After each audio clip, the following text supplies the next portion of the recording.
Så fik vi lidt lyd på. Thank you very much for coming. Now the sound is working. I have the honor of introducing one more speaker. Might be the last speaker. We don't know if there's one more going to speak. But first of all, now here it is Niels Harrit. Some of you might know him. He's known as a chemist from the University of Copenhagen, and he's one of the 9 scientists who found nanothermite in the dust from the World Trade Center. I don't think he's going to speak that much about that today. I think he's going to speak about the lie, the deception in our society. But I won't speak anymore because Niels is here and the sound is working. So thank you, Niels.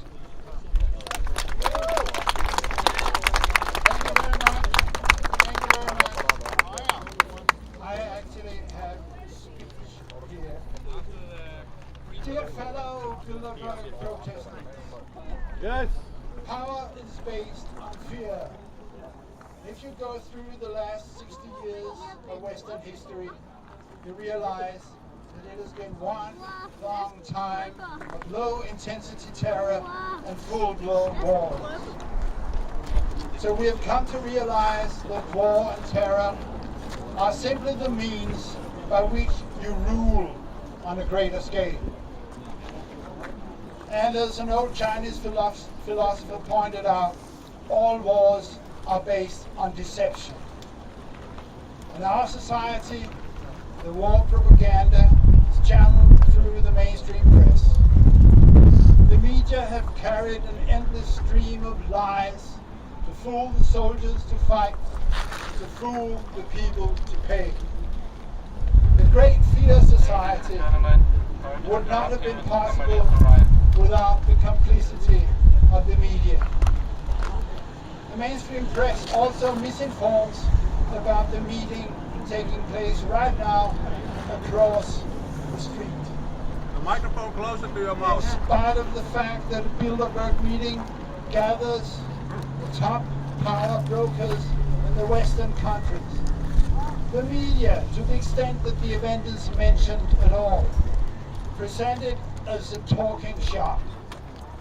They want us to believe that these powerful people take 3 days out of their precious time, fly around the globe, come to this place for an informal exchange of opinions, an uncommitted chat at the golf course.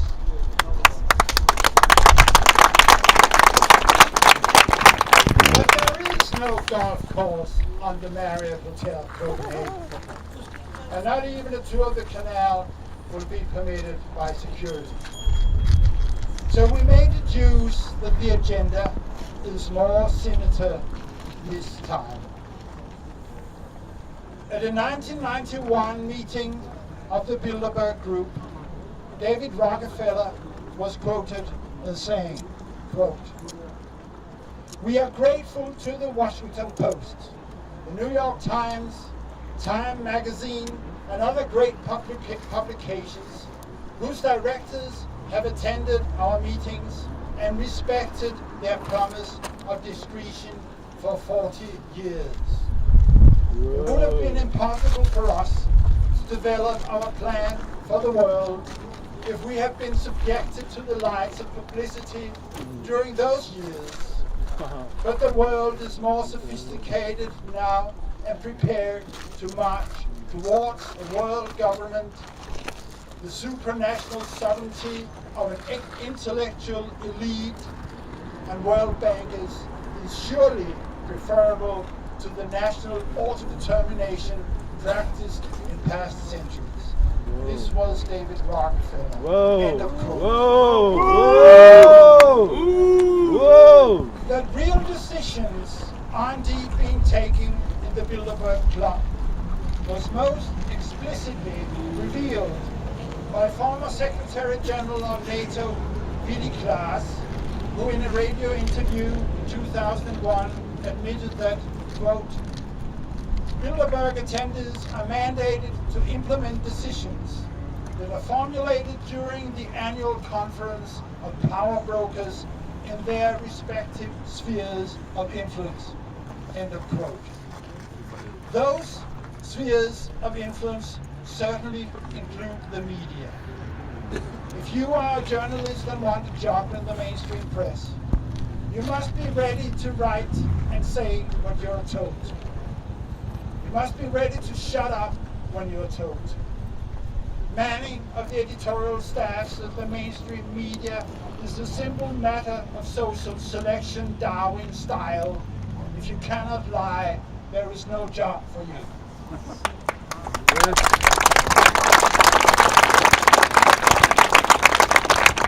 Lies and deception have become an integral, totally accepted feature of our culture, a state of collective crime.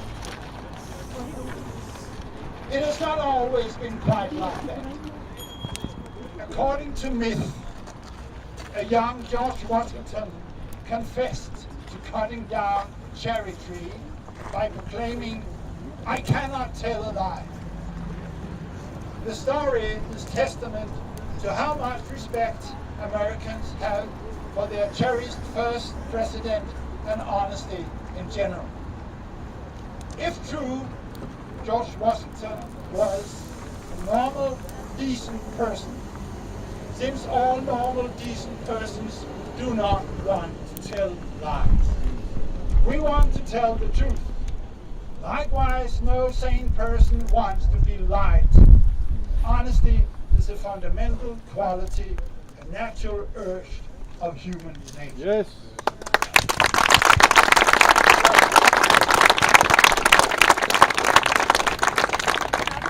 In particular, we do not want to be lied to by persons who, by destiny, fate, or political process, are supposed to take care of us, those being parents, public servicemen, superiors, or politicians. We want our governments and media to tell us the truth and to deliver justice. Yes. We want to believe them. So whenever there is discrepancy between what we are being told and reality, we have a problem, which, ironically, prompts us to lie to ourselves so we avoid the pain of being deceived. Yeah. Simply, we deny it. We don't see it. The gut reaction is, I know it, but I don't want to know it. A small fraction, though, of the population can lie without emotion.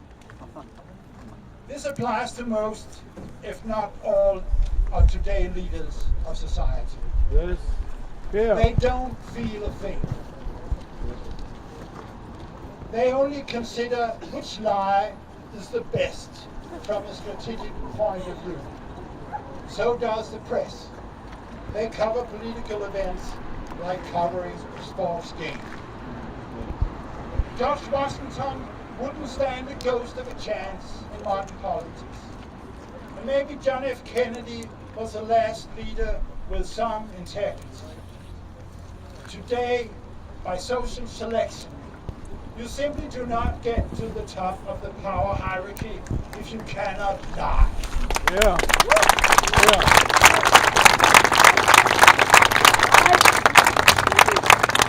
I will read you another quote from a well-known ruler of the not-too-distant past. Quote, all this was inspired by the principle, which is quite true in itself, that in the big lie there is always a certain force of credibility. Because the broad masses of a nation are always more easily corrupted in the deeper strata of their emotional nature than consciously or voluntarily. And thus, in the primitive simplicity of their minds, they more readily fall victims to the big lie than the small lie, since they themselves often tell small lies in little matters, but would be ashamed to resort to large-scale falsehoods. It would never come into their heads to fabricate colossal untruth, and they would not believe that others could have the impudence to distort the truth so infamously. End of quote. Yes. As you may know, that was a quote from Mein Kampf by Adolf Hitler. Whoa. And he went on to fabricate colossal untruth, distorting the truth infamously indeed, and thus paving the way to fascism and ultimately World War II. Since then, our society has been told an apparently endless number of such colossal untruths. The official account of 9/11 is a prime example. Yes, yeah. The attack on Afghanistan on October 7th, 2001. The attack on Iraq in 2003. And the global, never-ending war on terror are collectively called the 9/11 wars, since they are based on the premise that the United States was attacked by 19 young Muslim men on September 11, 2001. Shame on them. There is absolutely no forensic evidence, none, supporting this, the official conspiracy theory of 9/11. On the contrary, there are mountains of scientific hard evidence proving that it is false.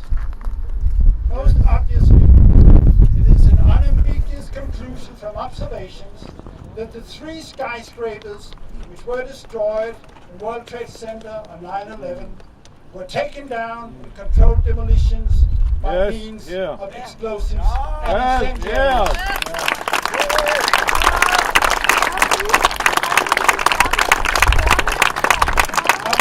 I will elaborate a little on this, since the conclusion spans a fateful, fantastic arc through the history of science. Many of you may be aware that the third of the World Trade Center high-rises, the renowned Building 7, which was not hit by an airliner, came down in free-fall acceleration into its own footprint 7 hours after the collapses of the Twin Towers.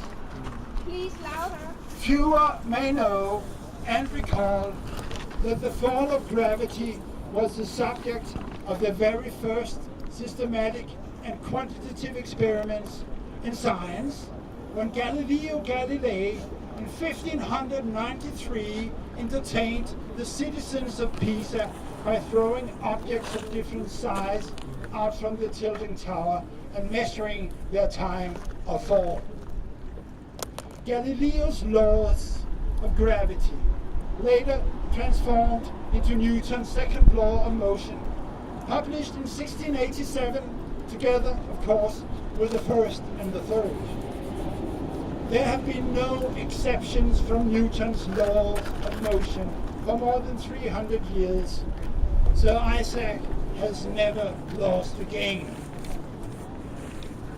But according to the official technical report, World Trade Center Building 7 collapsed due to gravity following random small office fires. This hypothesis violates Newton's laws and the no less fundamental principles of conservation of energy. There is no way around this, which means that the official narrative about the 9/11 attacks is false. Yes, yeah. And we have been taken to the walls by deception. In 1633, Galileo was put on trial by the Inquisition for heresy. Not because he had studied gravity freefall, but because he had written in a book that the Earth revolves around the Sun, not the other way around, as generally believed at the time. This statement was a threat to the Catholic Church, which considered St. Peter's Square the center of the universe and universal power. Galileo told the truth based on evidence and observations, and he was framed as a dangerous extremist. At the trial, in his shirt only. Galileo, who had just turned 70, was forced on his knees to swear that the earth stood still in the center of the universe. And to secure the proper course of proceedings, instruments of torture were on display in the corner of the hall. As we know, torture has come back, again as a tool of power. Guantanamo is still there, and the key claims of the 9/11 Commission report were based on torture. They didn't even try to conceal it.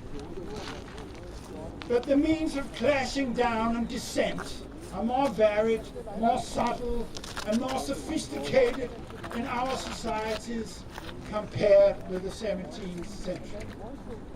Academia and the arts have been gagged by legislation and funding strategies which have worked with frightening efficiency over the last 12 years. And framing speaker of truth and other dissidents as dangerous extremists have become a standard refrain in the mainstream press.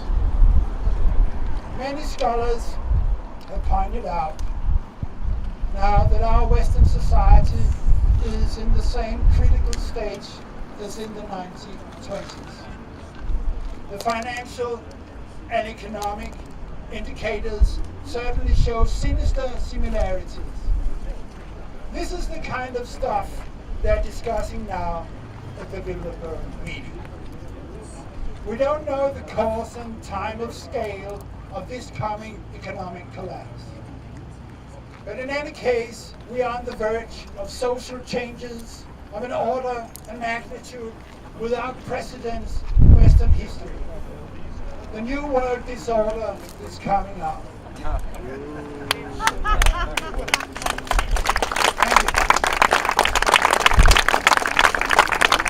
is going to be ugly, but we don't know where it may end. It may go to either side. One side is called corporate tyranny. There is no word yet for the alternative.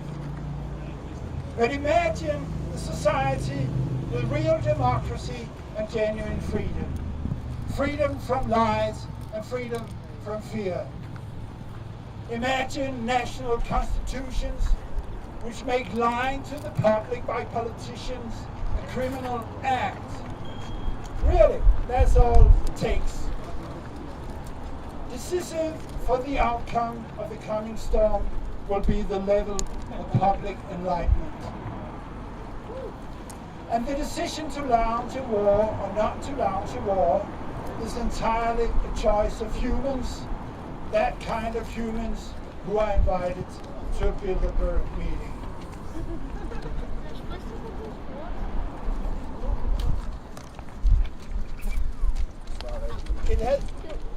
It has been said that the truth is the first casualty of war. Rather, we have learned in later years that wars are preceded by lies. But this, my friends, these are the good news. Because it means that they have to fool the people before they launch a war. If public pressure didn't count, there would be no reason to cheat. If the people of power did not fear the people of the street, there would be no reason to put reflecting tape on the window of the Marriott Hotel. If they didn't care, they wouldn't bother. But they do. They hide. And that's why we are here out in the open. Yeah!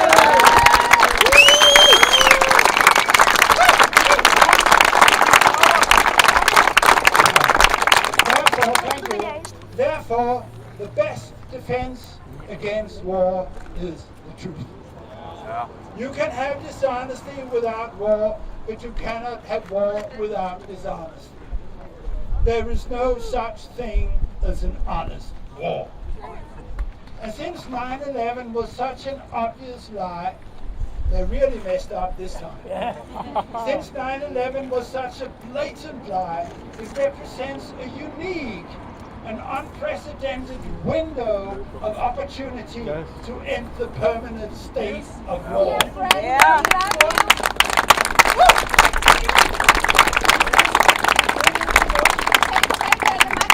In Riverside Church, New York City, 1967. Please. Dr. Martin Luther King said, "The time comes when silence is betrayal."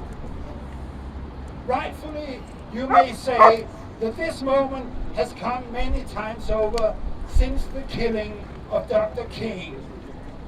But never have his words been more true than after 9/11. No peace without truth. 9/11 is key. Thank you. Yes.